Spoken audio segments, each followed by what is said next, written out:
is it's kind of an engagement party. So unmarried women and men of the village would come together for this night and be paired off. And the men would have to answer a riddle or answer kind of a question of some sort or kind of like perform a skit. And then they would be able to jump around, which is a very fun activity. Jump around in a circle, kind of almost like hopscotch. It's like a square. There's one tier. You have to jump between it while everyone sings a song. And then at the end of it, if they do that, they don't like fall or do anything else. They're able to have a bite of the kilata, which is said that if you were able to get a bite with it, you'd be married within the year. So it was a very joyous holiday. There was a lot of food, which Ukrainians always like to have, and it was just a way to kind of like symbolize, and honestly, it was a way to get younger people together, because sometimes if you don't live near people, if you're always on the farm or in the village, you don't have the chance to mingle and mate. So this is how like evening parties were like the main way people met each other in that time. So actually happening tomorrow is the Ancient Hanukkah. And this is another Saint's Day, so this is Saint Nick's Day, and a lot of the time it's like kind of little gifts, so it's not like as big as Christmas, but it's still known as a really great holiday.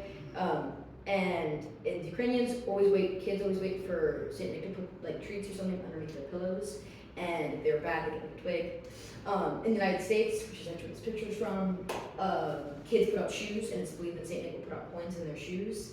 Or oranges or some sort of fresh fruit. That was a very like Norwegian tradition as well. So this day is actually celebrated all throughout the world, but the Ukrainians are waiting for the pillows, and there's tons of different ways that you can celebrate it.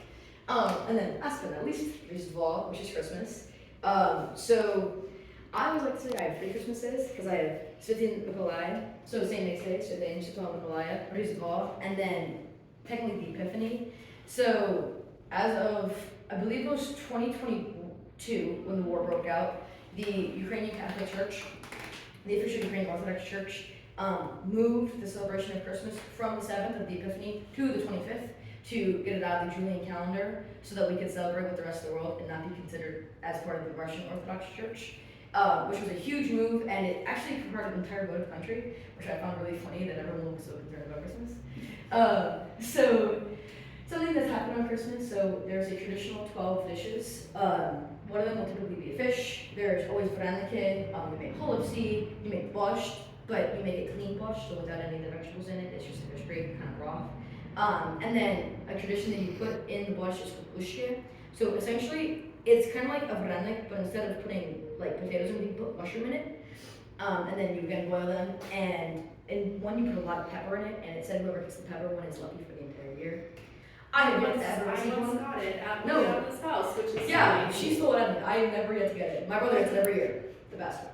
My mother just put a lot of peppercorns in. Yeah. My grandmother, she was mean. She put like the tiniest scoop of like mushroom and literally put pounds of pepper in this thing, and then like saved it for herself and ate it every year.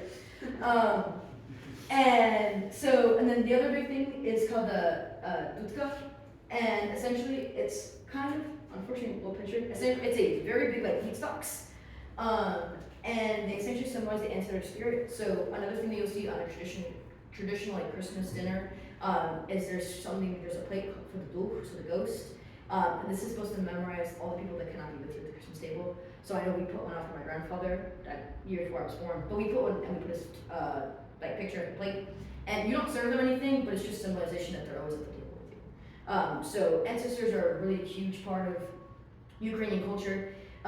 There's actually a film we actually didn't get a chance to mention, but it was a world-renowned film, Spirits of Our Ancestors, and it won a lot of awards, and it just goes to show how much ancestors actually mean to you.